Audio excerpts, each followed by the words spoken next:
நண்பர்கள் அனைவருக்கும் வணக்கம்.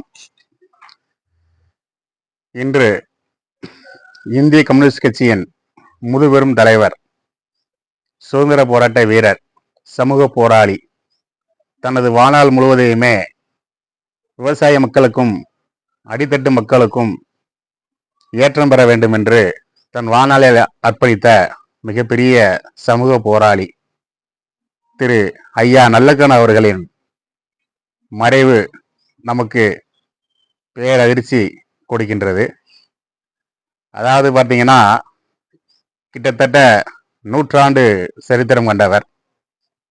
தனது 101வது அகவையில் வயது மூப்பின் காரணமாகவும் அதன் காரணமாக ஏற்பட்ட உடல்நலக் கோளாறு காரணமாகவும் சென்னையில் உள்ள ராஜீவ்காந்தி அரசு மருத்துவமனையில் சிகிச்சை பெற்று வந்த அவர் இன்று மதியம் 1:50 மணி அளவில் அவருடைய உயிர் பிரிந்துள்ளது. ஒன்றிணைந்த அதாவது தூத்துக்குடி மற்றும் திருநெல்வேலி மாவட்டங்கள் பிடிக்கப்படுவதற்கு முன்பாக 1925ஆம் ஆண்டு டிசம்பர் மாதம் 26ஆம் தேதி பிறந்தவர். தனது 18வது வயதில் இந்திய கம்யூனிஸ்ட் கட்சியில் தன்னை இணைத்துக் கொண்டு சுதந்திர போராட்டத்தில் பங்கு கொண்டவர். விவசாயிகள் உரிமைகளுக்காகவும் அடித்தட்டு மக்களின் நலனுக்காகவும் போராடிய சமூக போராளி.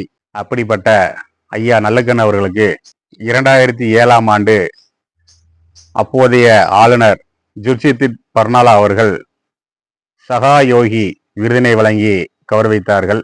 அதே 2007ஆம் ஆண்டு தமிழக அரசு சார்பாக அண்ணல் அம்பேத்கர் விருது வழங்கி கௌரவிக்கப்பட்டார்கள். 2008ஆம் ஆண்டு அகில இந்திய காந்தி நல மன்றத்தின் சார்பாக சமூக சேவைக்கான காந்திய விருது வழங்கி பாராட்டப்பட்டார்கள். 2009ஆம் ஆண்டு மாவட்ட எழுத்தாளர் சங்கத்தின் சார்பாக ஜீவா விருது வழங்கி கௌரவிக்கப்பட்டார். 2022ஆம் ஆண்டு தமிழக அரசு சார்பாக தகைசால் தமிழர் விருது வழங்கி கௌரவிக்கப்பட்டார்.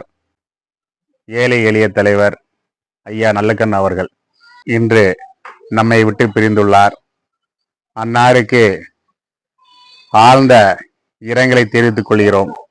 நன்றி, வணக்கம்.